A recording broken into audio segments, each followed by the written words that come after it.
नमस्कार। आने वाले लोकसभा चुनाव से पहले राज्यसभा चुनाव की अग्नि परीक्षा में भाजपा ने इंडी गठबंधन को बड़ा राजनीतिक झटका दिया है। इंडी गठबंधन की सबसे बड़ी पार्टी कांग्रेस हिमाचल प्रदेश में अपनी ही सरकार होने के बावजूद अपने विधायकों को एकजुट नहीं रख पाई, तो वहीं देश की लोकसभा में सबसे ज्यादा यानी 80 सांसद चुनकर भेजने वाले उत्तर प्रदेश की सबसे बड़ी ओपोजिशन पार्टी समाजवादी पार्टी के नेता अखिलेश यादव भी अपने विधायकों को एकजुट नहीं रख पाए। उत्तर प्रदेश से लेकर हिमाचल प्रदेश तक राज्यसभा चुनाव में जिस तरह से कांग्रेस और सपा के विधायकों ने क्रॉस वोटिंग कर भाजपा की जीत की राह आसान की है, उससे ये साफ दिखाई दे रहा है कि लोकसभा चुनाव से पहले ही बड़ी ऑपोजिशन पार्टी के नेताओं में खलबली मची हुई है।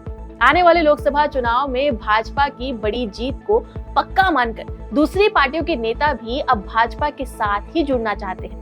राज्यसभा चुनाव के नतीजों की बात करें तो चुनाव आयोग ने 15 राज्यों की कुल 56 सीटों पर चुनाव की घोषणा की थी, जिसमें से 12 राज्यों में 41 उम्मीदवार पहले ही बिना किसी विरोध के सिलेक्ट हो चुके थे। लेकिन 3 राज्यों यानी उत्तर प्रदेश, हिमाचल और कर्नाटक में सीट के हिसाब से ज्यादा कैंडिडेट होने की वजह से बाकी बची 15 सीटों पर चुनाव करवाया गया।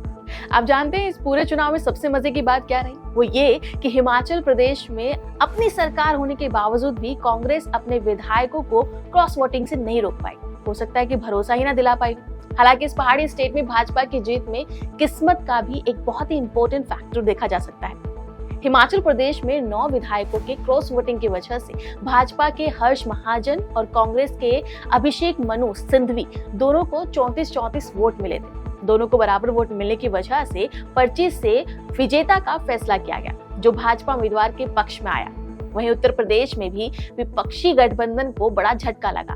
भाजपा ने सपा को बड़ा झटका देते हुए अपने 8 उम्मीदवार को राज्यसभा का चुनाव जितवा दिया। यहाँ अखिलेश यादव पूरी कोशिश करने के बावजूद भी अपने तीसरे उम्मीदवार तक को नहीं जिता पाए और भाजपा ने एक बड़ा राजनीतिक दांव खेलते हुए उत्तर प्रदेश में अपने 8वें उम्मीदवार यानी संजय सेठ को भी चुनाव जितवा लिया।